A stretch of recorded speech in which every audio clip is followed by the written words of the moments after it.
하나님 말씀 베드로전서 4장 12절로 19절 교독하겠습니다. 사랑하는 자들아, 너희를 연단하려고 오는 불시험을 이상한 일 당하는 것 같이 이상히 여기지 말고 오히려 너희가 그리스도의 고난에 참여하는 것으로 즐거워하라. 이는 그의 영광을 나타내실 때에 너희로 즐거워하고 기뻐하게 하려 함이라. 너희가 그리스도의 이름으로 치욕을 당하면 복 있는 자로다.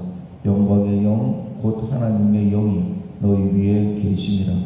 너희 중에 누구든지 살인이나 도둑질이나 악행이나 남의 일을 간섭하는 자로 고난을 받지 말려니와, 만일 그리스도인으로 고난을 받으면 부끄러워하지 말고 도리어 그 이름으로 하나님께 영광을 돌리라. 하나님의 집에서 심판을 시작할 때가 되었나니, 만일 우리에게 먼저 하면 하나님의 복음을 순종하지 아니하는 자들의 그 마지막은 어떠하며, 또 의인이 겨우 구원을 받으면 경건하지 아니한 자와 죄인은 어디에 서리요. 그러므로 하나님의 뜻대로 고난을 받는 자들은 또한 선을 행하는 가운데 그 영혼을 미쁘신 창조주께 의탁할지어다. 아멘. 고난에도 미소 짓는다라는 제목으로 함께 은혜를 나누겠습니다.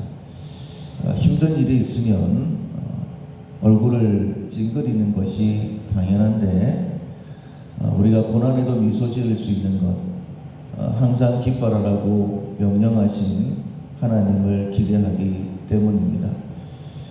뭔가 좋은 일이 있기 때문에 우리가 첫 번째 실천사항이 매사에 선한 것을 찾는다 였습니다. 항상 합력하여 선을 이루시는 하나님이시죠. 다 이해되지 않는다 할지라도 이것도 합력해서 하나님께서 선을 이루어 가신다. 그리고 선을 찾아야 되는데, 우리가 이성이 또 온전하지 못하기 때문에 비록 선은 찾아내지 못한다 할지라도 하나님의 사랑은 십자가로 확정되었지 않습니까? 그것을 믿는 우리들인데, 그 하나님의 사랑, 그 하나님의 전능하심 때문에 선을 찾지 못했다 할지라도 먼저 미소부터 지어보는 것이죠. 20-30년 전 제가 대학을 다닐 때만 하더라도 이제 여름방학이나 겨울방학이 지나고 나면 특별히 여학생들의 얼굴이 많이 달라져 있었어요. 성형 같은 것들을 좀 했죠.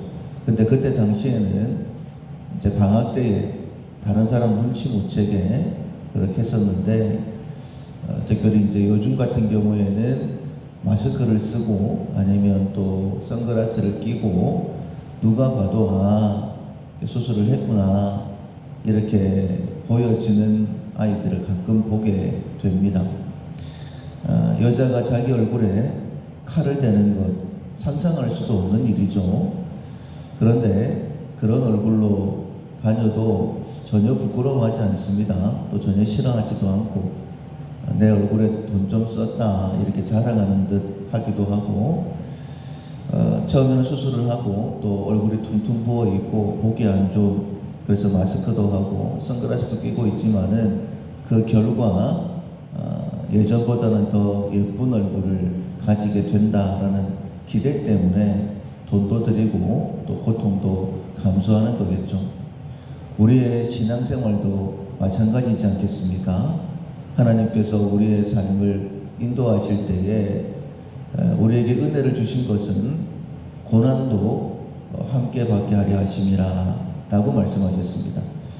그리고 특별히 예수 믿는 우리들에게 신약 성경에 보면 많은 부분에서 연단도 받는다, 오늘 본문 가운데도 불시험 당한다 이렇게 말씀하고 있죠. 야고보 사도 같은 경우에는 여러 가지 시험을 당할 때 이렇게 표현을 했습니다. 예수님도 말씀하시기를 누구든지 나를 따라오려거든 자기를 부인할 뿐만 아니라 자기 십자가를 져야 된다 이렇게 말씀을 하셨습니다. 십자가는 당시에는 사형 제도였죠. 사형 형틀인데 그걸 져야 된다라고 말씀을 하시니 참 이게 맞나 이런 생각이 들 수도 있지 않겠습니까? 그런데 그렇게 말씀하시는 이유는 무엇이냐면 그 고난 뒤에 따라오는 좋은 것들이 있기 때문이죠. 오늘 본문 말씀 보면 오히려 기쁘게 여겨라, 이상 여기지 말라 이렇게 말씀하시면서 13절에 오히려 너희가 그리스도의 고난에 참여하는 것으로 즐거워하라. 이는 그의 영광을 나타내실 때에 너희로 즐거워하고 기뻐하게 하려 함이니라. 그러니까 고난이 끝이 아니라는 겁니다. 하나님께서 우리에게 고난을 허락하실 때에는 그 고난이 영광으로 우리에게 주어지는 때가 있다 이렇게 말씀을 하시죠. 14절에도 너희가 그리스도의 이름으로 치욕을 당하면 복이 있다. 치욕을 당하는데 그게 뭐가 복이 되겠습니까? 그런데 치욕을 당해도 괜찮다라고 말씀하시죠. 영광의 영 곧 하나님의 영이 너 위에 계심이라. 예수님도 이 땅에 빛을 오셨지만은 사람들에게 거부당했습니다. 십자가에 달리실 때에는 벌거벗김 당하셨죠. 그러나 그것을 싫어하지 않으셨습니다. 왜냐하면 그 일로 인하여 부끄러움을 참으사 개의치 아니하셨는데 앞으로 받으실 영광 때문이었다라고 분명히 말씀을 하시죠. 장차 이 고난을 통하여서 받게 될 영광이 있기 때문에 예수님께서도 기뻐하셨다라고 말씀을 하십니다. 또한 이렇게 말씀하시죠. 19절에 보면 그러므로 하나님의 뜻대로 고난을 받은 자들은 또한 선을 행하는 가운데 그 영혼을 미쁘신 창조주께 의탁할지어다. 우리가 고난을 당할 때에 해야 되는 일, 지금은 다 이해가 되지 않는다 할지라도 첫 번째 선을 찾으려고 해야 되고, 두 번째 찾지 못했다 할지라도 하나님의 선하심을 믿으면서 미소 지어야 되는데, 또 하나 내 영혼을 하나님 앞에 의탁하는 것입니다. 이해가 되지 않을 때에 하나님 내 영혼을 붙들어 주십시오. 하나님께서 만들어 가실 좋은 것들을 바라보면서 기뻐할 수 있도록 도와주십시오. 지금 기뻐하면 나의 삶이 항상 기뻐하는 삶이 될 수도 있지 않겠습니까? 이런 상황 가운데서도 내가 미소 짓는다라고 한다면 내가 모든 상황 가운데 미소 지을 수 있지 않겠습니까?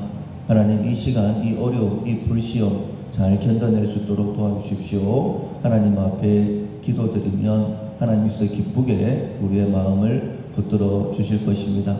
오늘 하루도 기쁨의 훈련을 통하여서 하나님 앞에 더 합당한 자로 세워지는 우리 모두 될 수 있기를 주님의 이름으로 축원합니다.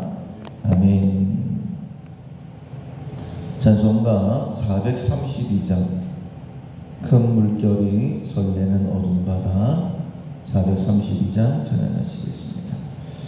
큰 물결이 설레는 어두운 바다 저 등대의 불빛도 희미한데 이 풍랑에 배저항해 하는 이 작은 뱃사공은 주님이라. 나 두려움없네 두려움없도다. 주 예수님 늘 깨어 계시도다.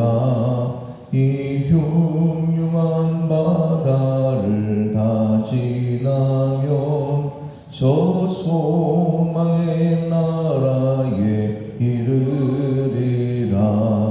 큰 풍랑이 배를 위협하며 저 깊은 물 입 벌려 달려드나 이 바다에 놓쳐 항해하는 이 작은 뱃사공은 주님이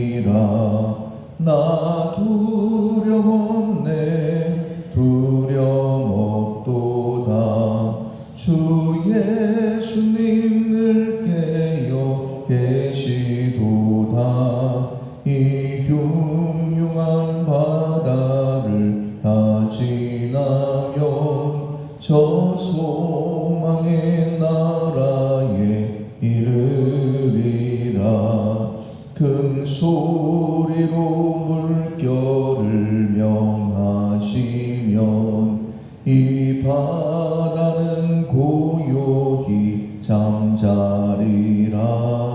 저 동력이 환하게 밝아올 때 나 주와 함께 이 바다 건너가리. 나 두려움 없네 두려움 없도다. 주 예수님 늘 깨어 계시도다. 이 흉흉한 바다를 다 지나며